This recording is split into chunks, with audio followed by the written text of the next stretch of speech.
साथियों नमस्कार। मैं कमलेश्वर सिंह फिर एक नए अपडेट के साथ आ गया हूं। साथियों, नया अपडेट आपके ग्रुपों में चल रहा है एक पेपर की कटिंग जो आज की है और दैनिक भास्कर लिख रहा है संविदा मतलब पक्के कर्मचारी। तो साथियों, संविदा मतलब पक्के कर्मचारी पहली बार मैंने ये सुना है, लेकिन अभी तक जो मैं सुन रहा था तो ये सुन रहा था राज्य के कर्मचारी और केंद्र शासित प्रोजेक्ट के कर्मचारी।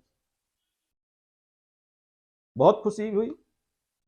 मध्य प्रदेश शासन के अधीन क्षेत्राधिकार में जो दैनिक भास्कर पेपर ने छापा है संविदा मतलब पक्के कर्मचारी, अब होंगे ऐसा, क्या ये सत्य है?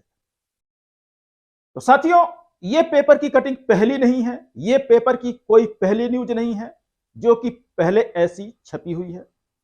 हम ऐसा इसलिए कह रहे हैं क्योंकि पहले भी बहुत सारी न्यूजें इसी तरह की आई हैं, लेकिन यदि ये सत्य है तो फिर मध्य प्रदेश शासन की ओर से लेटर अभी तक जारी नहीं हुआ। क्या प्रेस विज्ञप्ति इनको प्राप्त हुई? यदि प्रेस विज्ञप्ति प्राप्त हुई है तो प्रेस विज्ञप्ति देने वाले का नाम वहां पर होता है और साथ में एक वाइट भी उनके द्वारा कही जाती है।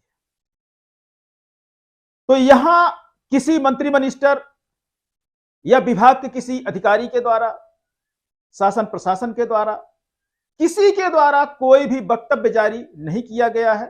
हालांकि दैनिक भास्कर ने छापा है तो मैं उसको पूरी तरह से गलत तो नहीं कह सकता, लेकिन सवाल यहां पर है क्योंकि संविदा कर्मचारी यानी पक्के कर्मचारी यदि यहां पर कहा जा रहा है तो शासन ने कई सारे लेटर ऐसे निकाले हैं जिसमें यह कहा गया है कि संविदा मतलब संविदा नहीं होता है, संविदा मतलब राज्य का संविदा होता है और केंद्र शासित योजनाओं में कार्य करने वाले संविदा होता है।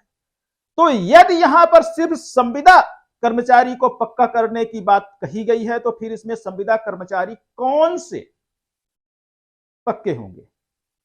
क्या राज्य संविदा कर्मचारी पक्के होंगे या योजनाओं परियोजनाओं में जो कर्मचारी काम कर रहे हैं वो भी पक्के होंगे? साथ में हम आपको यहां पर यह बताना चाहेंगे कि मध्य प्रदेश शासन ने एक नीति 90% 5 जून 2018 को जारी की थी जिसमें नियमित कर्मचारी के वेतनमान के न्यूनतम का 90% वेतन संविदा कर्मचारी को दिया जाना था। तो कई विभागों ने यहां तक कि हाई कोर्ट के आदेशों को भी कुछ इसी तरह से परिभाषित किया है कि ये योजना परियोजना के कर्मचारी हैं, ये संविदा की श्रेणी में नहीं आते, ये राज्य संविदा की श्रेणी में नहीं आते और इन पर यह 5 जून 2018 की नीति लागू नहीं होती।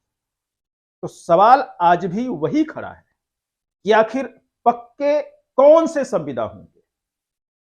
और कहीं मुझे यह लगता है कहीं ऐसा तो नहीं कि यह चुनावी जुमला हो, आप इसी के भरोसे बैठे रहें जो आप हड़तालों के माध्यम से, आंदोलनों के माध्यम से, आप पत्रों के माध्यम से, ज्ञापनों के माध्यम से जो आप शासन प्रशासन से मांग कर रहे हैं, थोड़ी सी उसमें शांति आ जाए और फिर आचार संहिता लग जाएगी 2-3 महीने के बाद, उसके बाद आप कुछ नहीं कर सकते।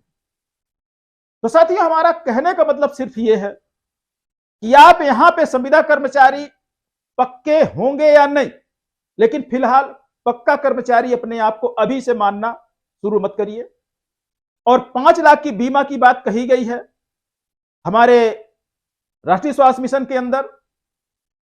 5 लाख के बीमा की क्या 10 लाख के बीमा की कई बार समितियां बना दी गई हैं, लेकिन आज तक आदेश पालन नहीं हुआ है।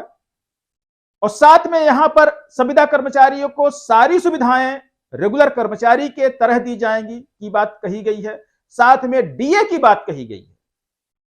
तो साथियों, यह पहला मौका नहीं है जब संविदा कर्मचारियों को डीए की बात यहां कही जा रही है, क्योंकि हम आपको बताना चाहेंगे कि एमपीईबी जो मध्य प्रदेश राज्य विद्युत मंडल है वहां पर पहले से ही डीए संविदा कर्मचारियों को दिया जा रहा है 90% वेतनमान के साथ। तो अब जो ये न्यूज छापी गई है या छपवाई गई है तो कहीं ना कहीं इसमें विरोधाभास हमें तो दिखता है, आपको दिखता हो या ना दिखता हो ये अलग बात है।